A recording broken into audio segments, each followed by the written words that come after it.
Imagine playing hundreds of hours of live poker, doing hand history reviews and studying both solvers and exploitative strategies, only to realize that you're breaking even or just about winning peanuts. Sounds familiar? Well, I've been there. I was a break-even player at the beginning of my career, and I remember how frustrating it was. By now, I have become a professional live low-stakes player, and I have identified 5 of the most common leaks that are holding you back. My name is Andreas Wagner, and in this video I'm going to show you exactly what these leaks are and how you too can learn to fix them. And I can tell you, all these leaks are detrimental to your win rate, but especially the last one can be extremely costly. So make sure to watch until the end so that you can plug the leak.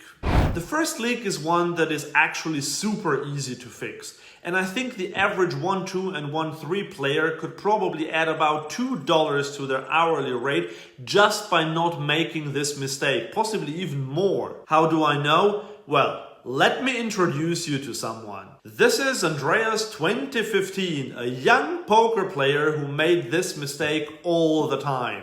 Okay, I didn't look quite like that, but you get the point. Anyway, this is what Andreas 2015 would have done. He would have opened King-Jack offsuit in early position. That already is a very loose open, given that there are 7 players to act behind me, but it's not the end of the world. But then, the low jack would 3-bet and everybody else would fold. Not so Andreas 2015 though. Do you know what the worst possible option is here? Calling. And that's exactly what Andreas 2015 did. 4-betting is also too loose, but at least you have a chance to take the pot down pre-flop. And if you get called, you have the initiative. But if you call, then one of 2 scenarios are likely to happen. Either you get a flop like this one, villain c-bets, you fold and you lose your investment. Or even worse, you hit top pair, villain double or even triple barrels, you play the guessing game and then you lose an even bigger pot. You might now say, "But Andreas, what if the flop comes King-Jack 5? Then we can stack his aces." Well, yes. First of all, he needs to have aces or ace-king though. And second of all, our chances of hitting 2-pair are 2%. Oh, and third of all, if all we hope for is to flop 2-pair, we might as well do that with 7-deuce offsuit, because our chances of hitting 2-pair with that hand is exactly the same as with King-Jack offsuit. But Andreas 2015 did make that pre-flop call and lost a lot of money. That's why my win rate looked like this in my first year of playing live poker. So reason number 1 why your poker is stuck is you call pre-flop 3-bets way too loose. As I said, it's easy to fix this one. Have a look at solver ranges to see what hands you should call with in theory. And because live players tend to not 3-bet bluff enough, you can actually even call a bit tighter against most players. But off to the next league, and this one also starts already pre-flop. You open pocket jacks in early position, cutoff and button call, and a recreational player squeezes in the big blind. Even in theory, this is a mix between call and fold, but the theory assumes 2 things. One, that we open to 2x and therefore the squeeze size is 14, but notice we open much bigger and so we are getting a worse price to call. And 2, it assumes that the big blind has some bluffs in their balanced range. A typical recreational player usually doesn't have a balanced range in this spot though, so we can assume that his range is skewed towards big pocket pairs and ace-king. But calling is not a disaster, but I'm telling you what is a disaster, and that's the post-flop play. The flop comes 7-5 deuce rainbow. He now c-bets big. I think once you get to this point, you have to peel once. But when the turn is another low card and he now barrels again, you are almost always beat. And if you don't fold this turn, you're burning money. But our hero in this hand can't let go of his top pair. When the river is a low card once again, he calls the triple barrel as well and gets stacked by aces, of course. Some players can't fold their ace-king to a 5-bet pre-flop. Others can't let go of their set when the flush comes in on the river and villain bets big. So the second costly mistake you're making is you don't fold good-looking hands to a super strong range.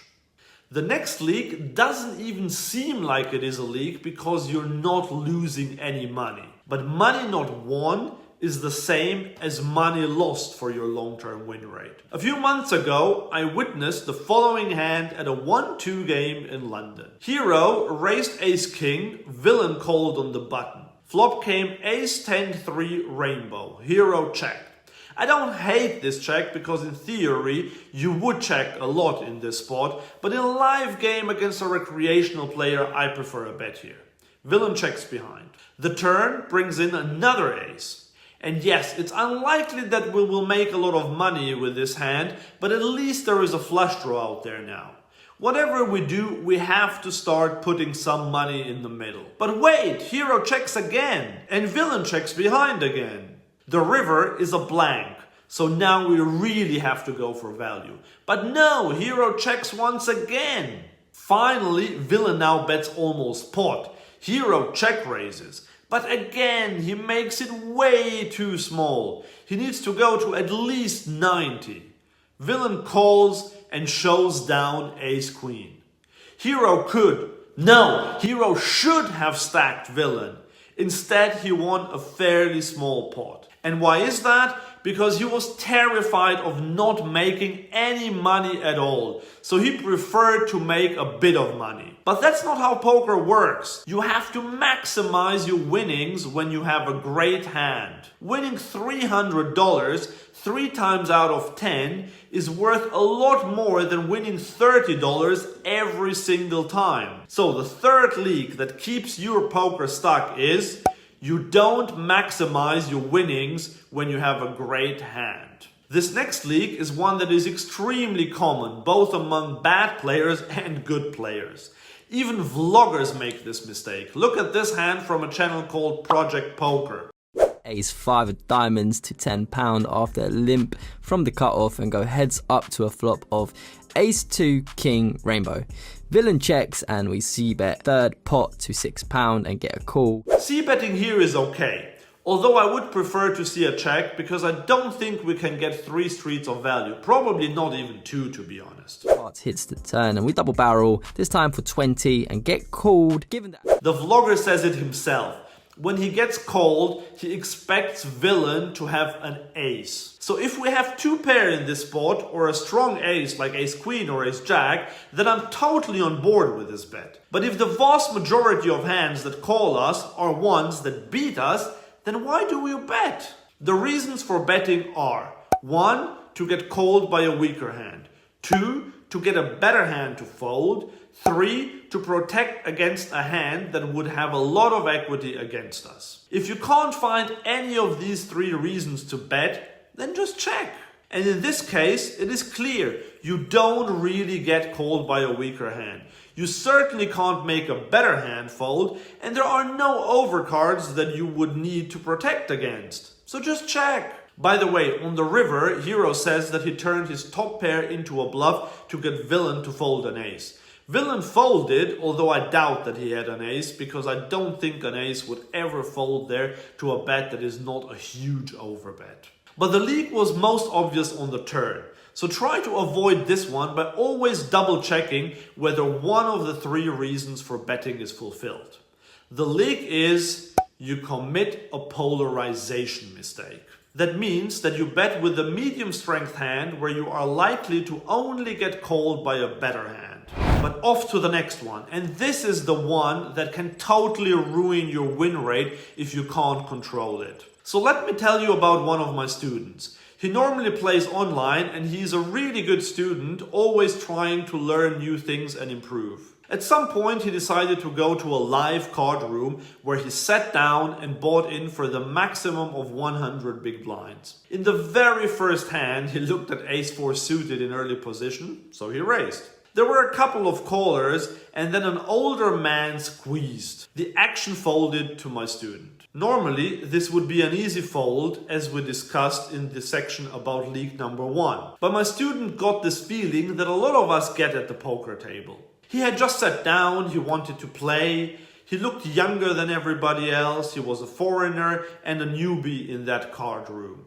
He had this strong feeling that the players at the table wanted to set an example, that they wanted to show the new guy that he can't just come in and raise. So my student wouldn't have any of that, and he shoved his ace-4 suited. The old man who had 3-bet him couldn't call quickly enough. He had aces, of course. My student realized that nobody wanted to set an example or teach the newbie a lesson. The recreational players in that room were playing their cards, nothing else. But I see this league all the time, and sometimes I'm guilty of it as well.